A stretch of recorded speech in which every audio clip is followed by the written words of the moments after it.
Okay, so the idea is that some people wanted to work on balance, and when we stand, the balance is on our feet. When we sit, the balance is on our sitting bones. The sitting bones are at the base of the pelvis. So we have the ilium bone that goes all the way around. We have the pubis bone that's right here, and we have the ischium bone that's underneath, like 2 inches apart from one to the other at the base. So when you're sitting on the edge of the chair, you can feel like a nail. That's the ischial tuberosity. It's like a little bump at the base of the sitting bone. And when you go to the museums and you see big animals from ancient time, their sitting bones are this long. We have just like a tiny little thing we can roll. So I'm going to work between balancing on sitting to how it affects the sciatic nerve, so I can kind of answer to everybody here today. The sciatic nerve comes from the second hole in the sacrum. So the sacrum is a flat bone, triangle shape, like this, and it has holes in it. From the second hole comes a nerve that goes down. Sometimes the muscle, the 6 rotators here, 6 muscles that help the leg rotate, that muscle, the nerve can go either through that muscle or above it or below it. We're all different people. And when the muscle is tight, it squeezes that nerve, which shoots pain down the leg. The way that I used to work with sciatic pain is to actually massage it and milk it and free all these muscles. This is not what it's about today, so we'll see how it goes. Is this what it is? Yeah. I But, it depends. I mean, it can go all the way down to the bottom of the leg. If it's right here, it's probably the muscle that attaches here, goes around, it attaches here, which is the tailor muscle. Tailors used to sit on the floor like this. It's the longest muscle in the body. Yeah. Sorry. Okay. So if you're sitting, you're sitting. If you're standing, go ahead and stand. And we're going to shift the weight to one sitting bone and to the other sitting bone. So if you're standing, you're going to just shift your weight far enough to feel the sitting bone, and it may not get all the way to where you can stand on one leg. If you're sitting, you have very little distance to go.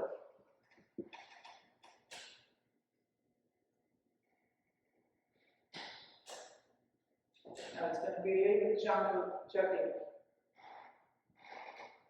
So as you're shifting the weight to a sitting bone, notice what happens to the weight underneath that foot. I'm going to be quieter, and you're going to pay attention. If you're barefooted, you might be able to feel it a little bit better.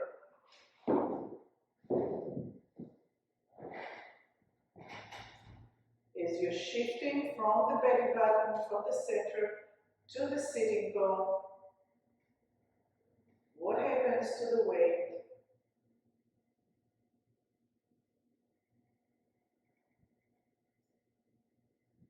It might be only like the weight of a 5-cent or penny.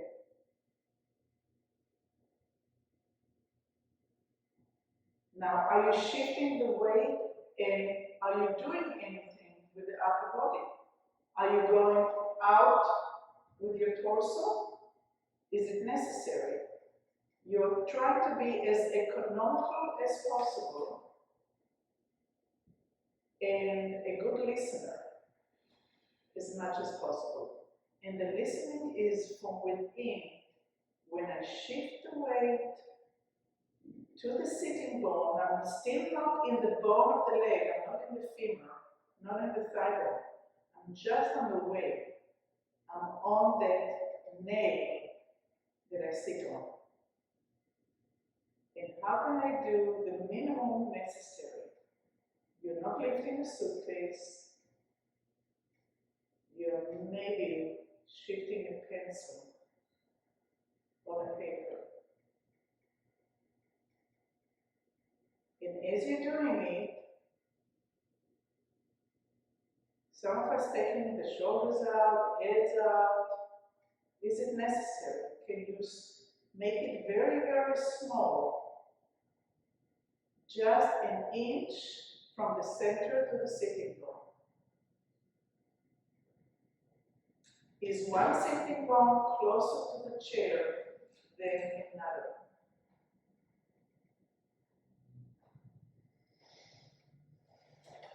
If you choose to do it in laying down, you're going to be with the knees, and you are going again to the sitting bone and to the sitting bone, which will be the edge of the sacrum, the triangle bone in the back. And actually, I think that for you it will be a good idea to do it in laying down.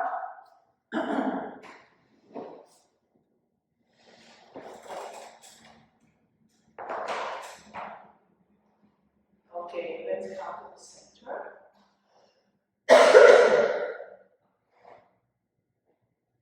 Roll a little bit away from the sitting bones and rest on the chair.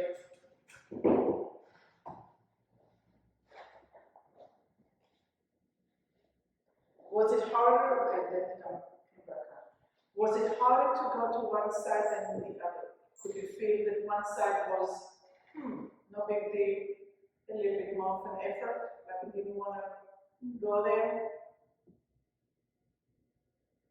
Let's just go to that side, the side that was less cooperative with you. But not you, you can go to the side that's cooperating. Okay, yeah. But just a little bit, don't go all the way to this one, go just to here. Just enough to find that position. And then once you start feeling okay, see if you can introduce it to the other side, and if it hurts, then it's relaxed, then you stop. Mine always hurts.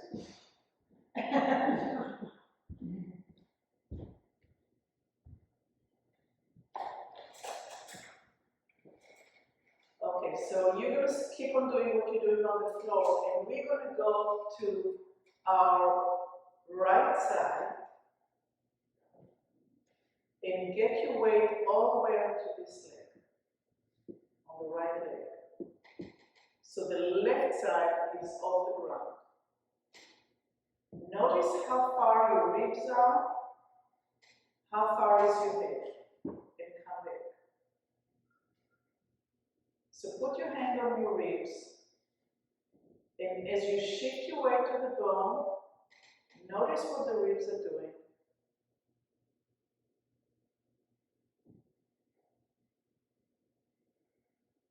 Are they opening up like an accordion, and are they lifting up?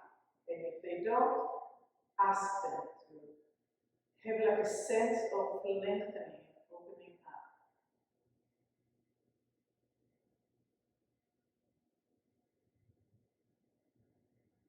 And if you can start feeling, if you're feeling that sensation in the ribs of stretching and opening up, put the other hand on the side of your neck and see if you can get the sensation of that opening and lifting of the neck. So one strategy that I saw people do is to take the torso and the head.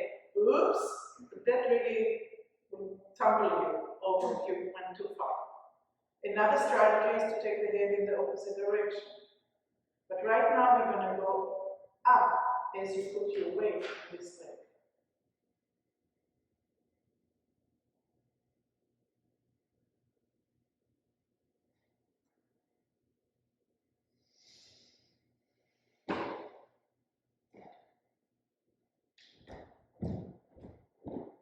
as you keep on going, make sure that you put your weight really strong to this foot. So you're transmitting that movement. It comes from pushing into the ground, pushing your chest. So for me, the weight ends up being in this way, not this one.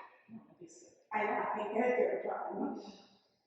I sort of push off of that. Yes. That's from type C. Yeah, you definitely push from the opposite. Yeah. So, okay, so So, there's no right and wrong.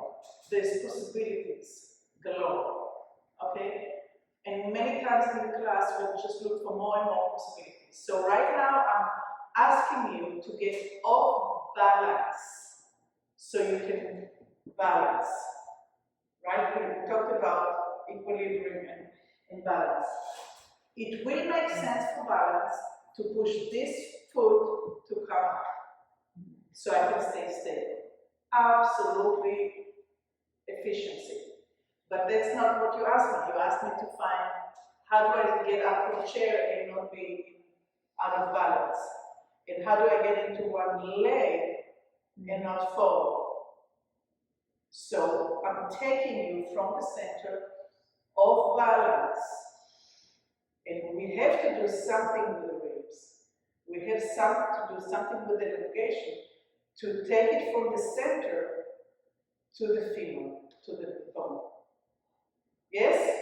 Are we together now? I understand. Yeah, and it's easier said than done, but we're looking for it. We're kind of searching. So this is the ladder. We're going off balance and we're lifting and coming back. And we're going off balance, and this leg will hang, because if I let this leg go, I'll have to maybe do something with the arm. So rest for a minute, and we're going to try to go to the other side. And if it hurts, you just watch us and think about it and do it in your mind's eye.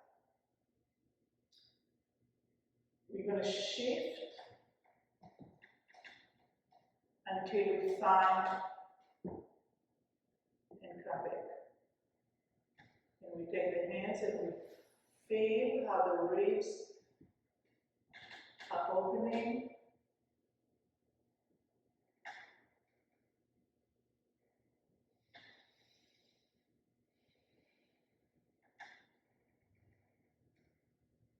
Am I sliding parallel to the floor? Or you're falling? You're going tumbling? Or am I going out and up? Up and up. When I go up, out and up, the opposite side, the opposite hip leaves the ground that I'm sitting on.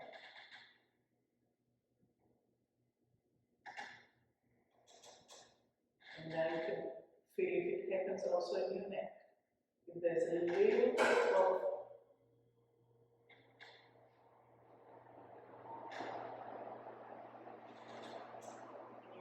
even like this, a little bit of an opening between your fingers to give your brain the sensation and the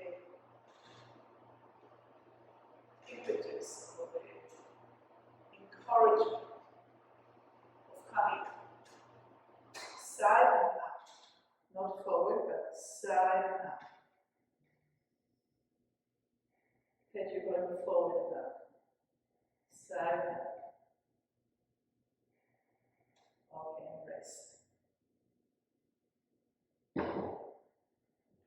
When we walk, we are catching ourselves from falling constantly. We're getting off balance and we catch. We're getting off balance and we catch. So we do something with the upper body to create that catching. And then the legs, So let's just walk on the chair for a minute. From center,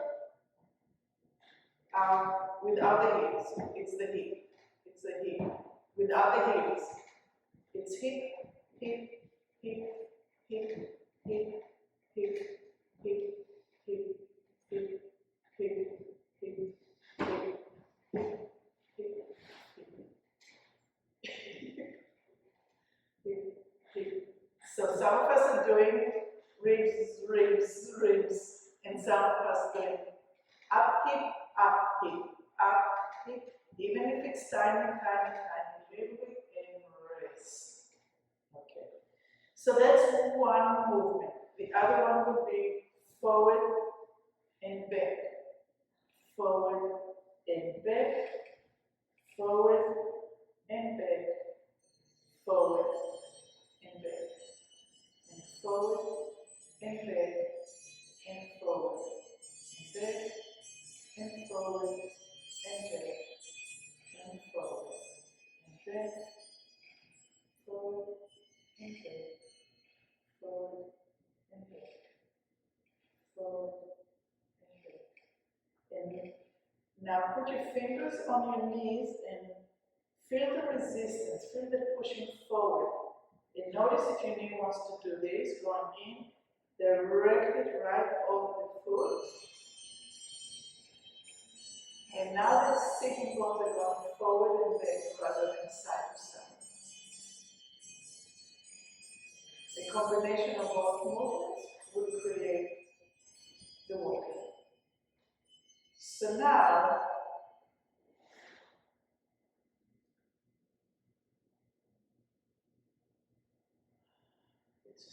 it's hard to combine both, and I'm like dying to give things to do. So go ahead and open your legs a little bit wider and shift the body, lift the pelvis up and roll it forward. So the trajectory is forward and up. And you can put your hands on your thigh and feel if you can slide off the chair or not. But it's the forward and up. So again, it's the pelvis that's going to go up and forward, taking the spine with me until I can roll off the chair. Just fine. You don't have to succeed. Show us that. There we go. Pelvis up. Get the pelvis up. Roll the pelvis, roll on the sitting bones so the belly is hanging between the legs and shoot forward and up. It's the same forward and up that we did to the side. It's the same thing. Right? Now we're going to go pelvis up. Allow the belly to hang. Forward and up. No shoulders. No shoulders. Up. It's not going to do us any good if we're going to do, yeah. Okay, I succeeded. I don't want to go home with it. So relax the arms. Put the back of the hands here. Lift the hips. Roll the sitting bones forward. And now the top of your head is shooting a laser forward and up.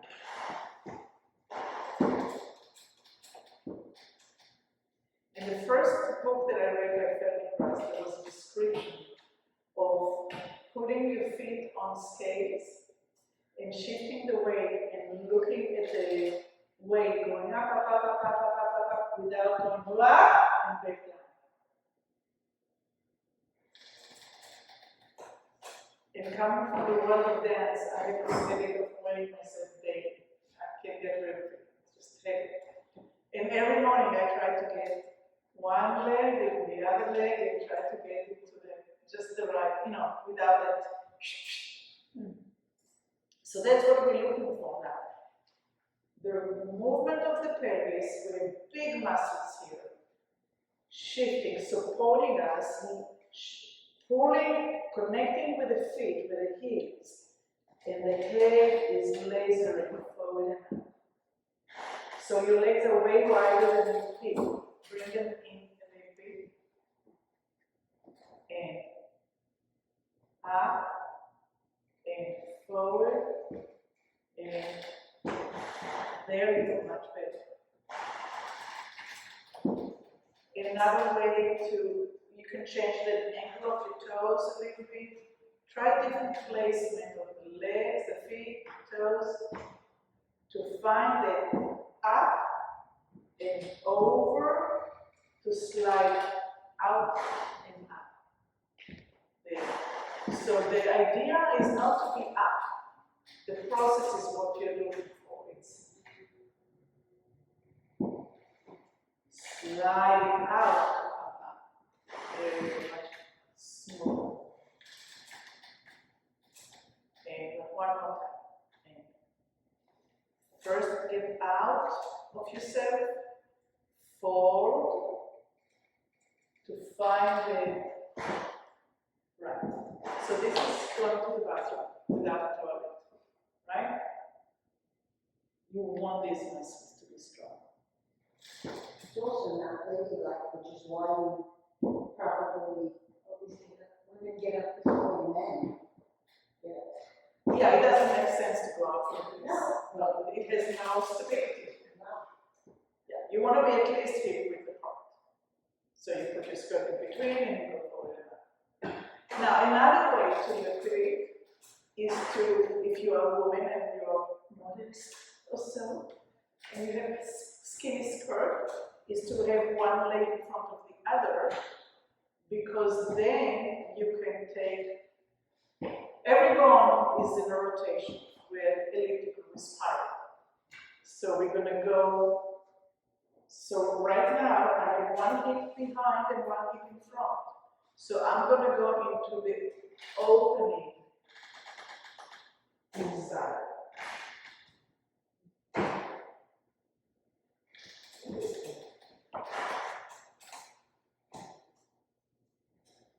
So one leg is in front, one leg is behind, and you are sliding out, and I feel like I need to move my foot, otherwise it hooks my knee.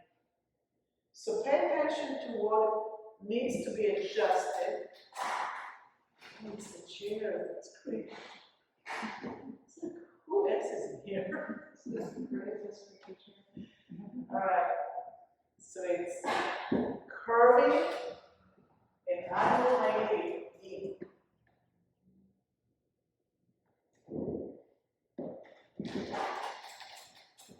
You can slide the knee a little bit forward and a little bit, just a tiny little bit to start creating a little bit of movement in the lower and strip open, but not to the point of pain.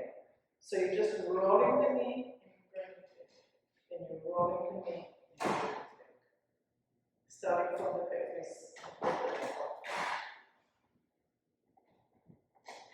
Okay, let's try the other side.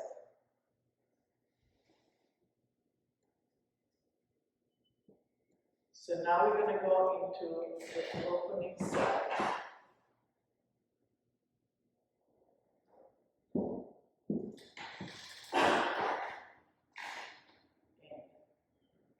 And forward and up a little bit.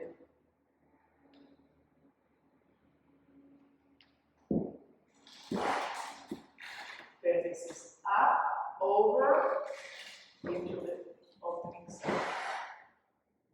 So now we're having a arching line. You can like visualize a line going whoop. You can even direct it with your hand between your legs.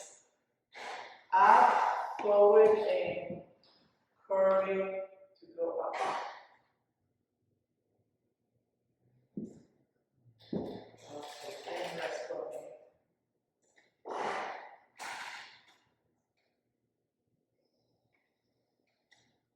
Next, we're going to be standing, holding the chair.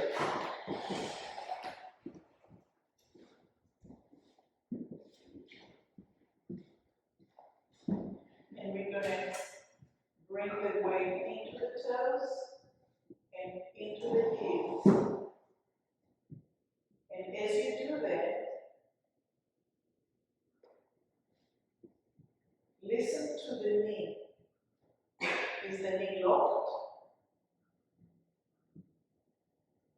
Is it soft? Does it bend a little bit when I get closer to the toes? Does it lengthen when I go back? Am I able to not lock it?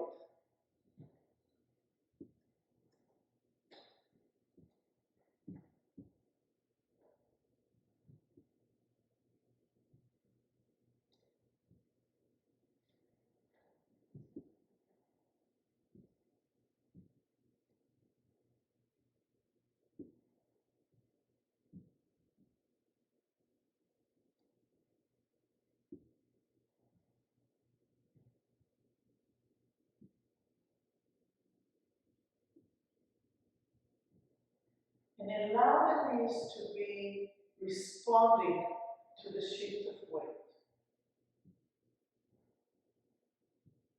The knee is a shock absorber.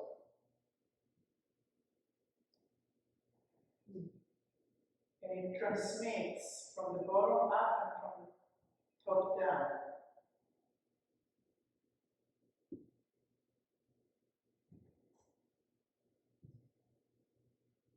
So now, as we go forward, we're also going to shift to one leg.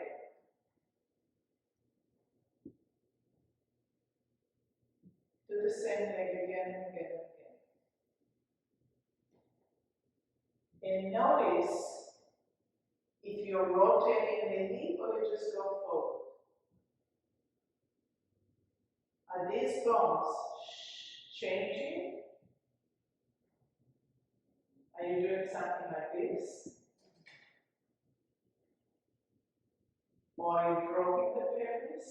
What is your story?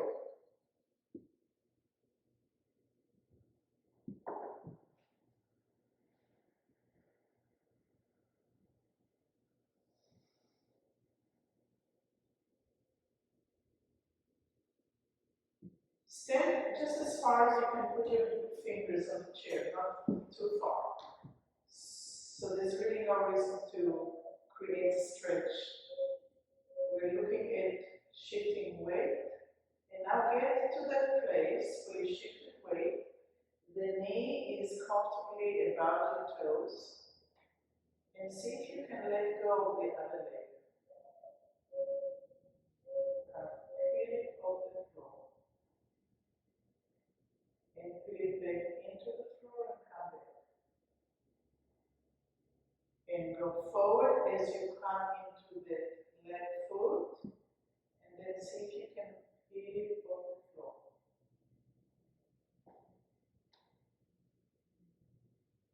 And from the center you go forward, not side. First you go forward and side. If you go side, then we're going to be, we're going to go side to side. See if you can go forward and side, and then peel the foot, and unpeel the foot. And forward, same side.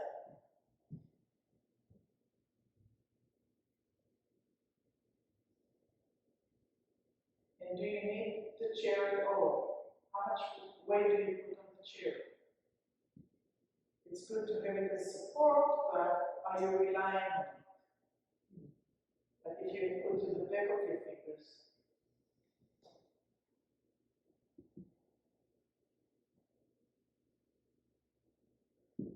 And go back to that leg, same leg, forward and side, and stand on that leg. And can you feel the bone? Or are you feeling only muscles working? Can you get in touch of the bone in the center of your thigh? Center of the what? The center of your thigh. In the center of this. Yeah. And now just kind of tiny little bounces. Tiny, tiny, tiny, micro. Tiny, tiny, smaller. I'm going to ask you to do it for 15 minutes, so be conservative. Tiny, tiny, there you go. And rest.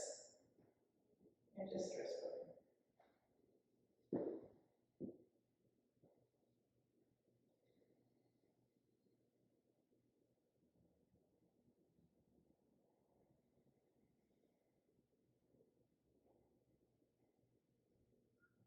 So now we're going to go to the other leg. Forward.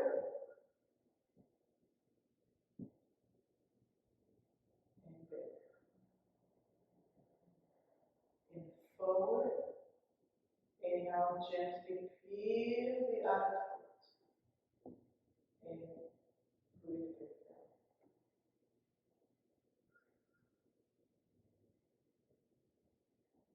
Think about wanting to be so gentle and so quiet like you're walking in the forest and you don't want the leaves underneath you to be heard. Make any sound.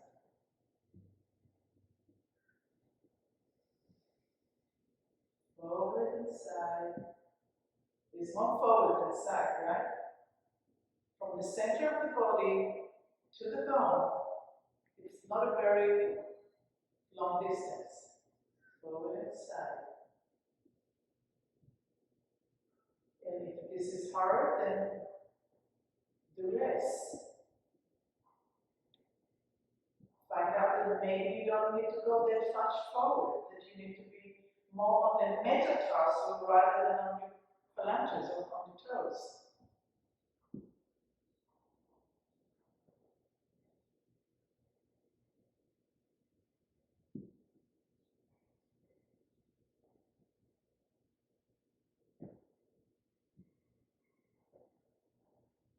Keep on doing it.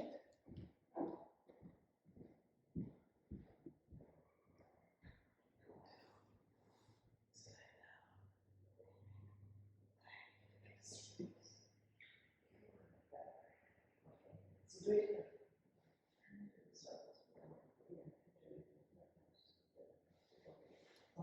So just rest.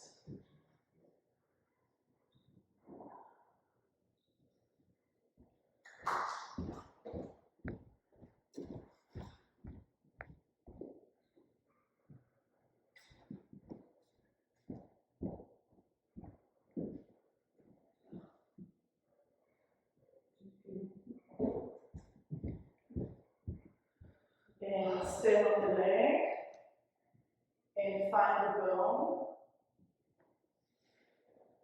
and do tiny, tiny, tiny, tiny, tiny, tiny micro.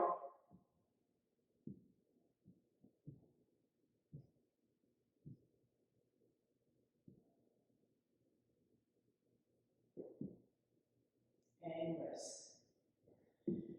Put your hands on the edges of the chair, close your eyes, and visualize yourself going to the right and finding a place to stand on the foot with a position on the knee on top, with the pelvis on top of it,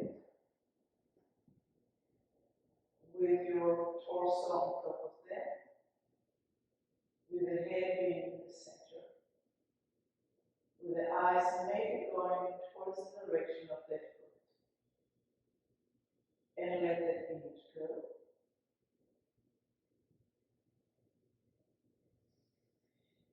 And visualize yourself going into your left side and the left foot, and you're finding the bone on the left. And you're feeling the shift, the weight, the shift of weight going into the foot, and you're finding a place on the foot. And you visualize the placement of the knee, the pelvis, the openness of the ribs, the lengthening of the neck, and maybe the eyes on top of the direction which is your left. And you let go of that image. And keep your eyes shut. And then on top of the image, allow a little bit of movement to occur. Just tiny, just as if you are in rehearsal. And you say to yourself, I'm going to shift to the side as I'm going forward. I'm going to find my right bone. Where's my knee? Right place. Where's my hip? Stable. My ribs are open on top of everything. My shoulders are relaxed. My neck is lifted. My eyes are in the direction of the right foot. And I can unpeel my left foot. My eyes are closed. And now feel all that inner working. Is it in the back of your thigh? Is it in the side of your thigh? Is it somewhere on your foot that's not stable enough? And let it go. And come to the center.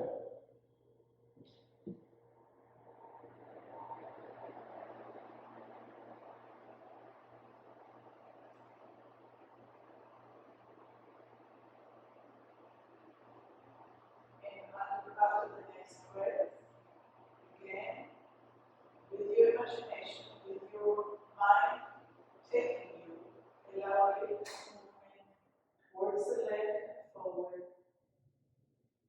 find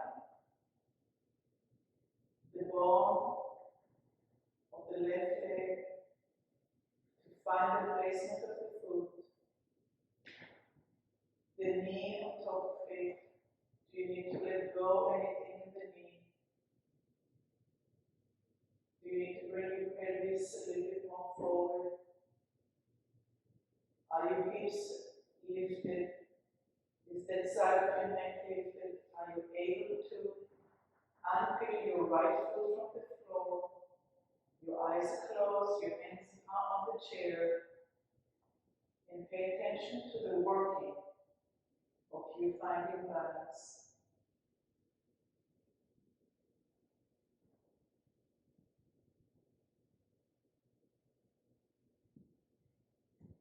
Where is it that you are working? What can you give up by placing yourself in a different place, a better place for you? And come back to the center.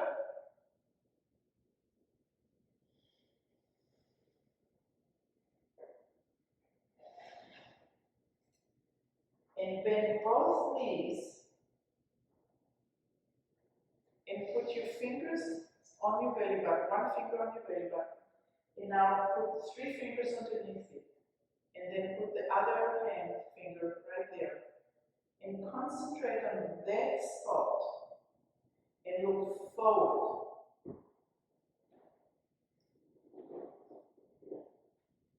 Put the other hand gently on the chair. Shift the weight towards your toes. Get strong on your metatarsals and lift your heels.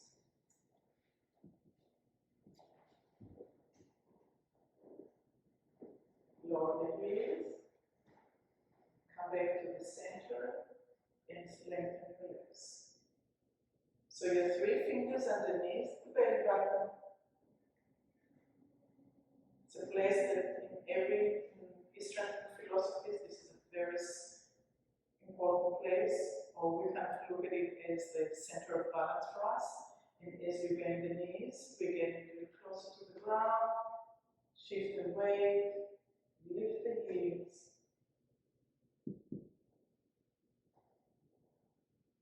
Lower the heels, come back, and lift. You're looking far down in front of you. Bend the knees, come forward and up.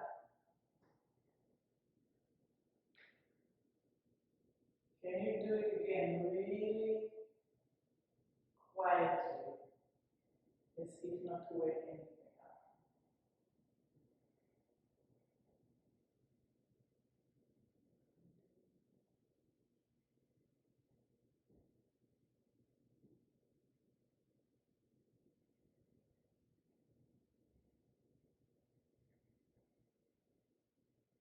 And let it go, and just stand. And kind of check to see where is your balance now.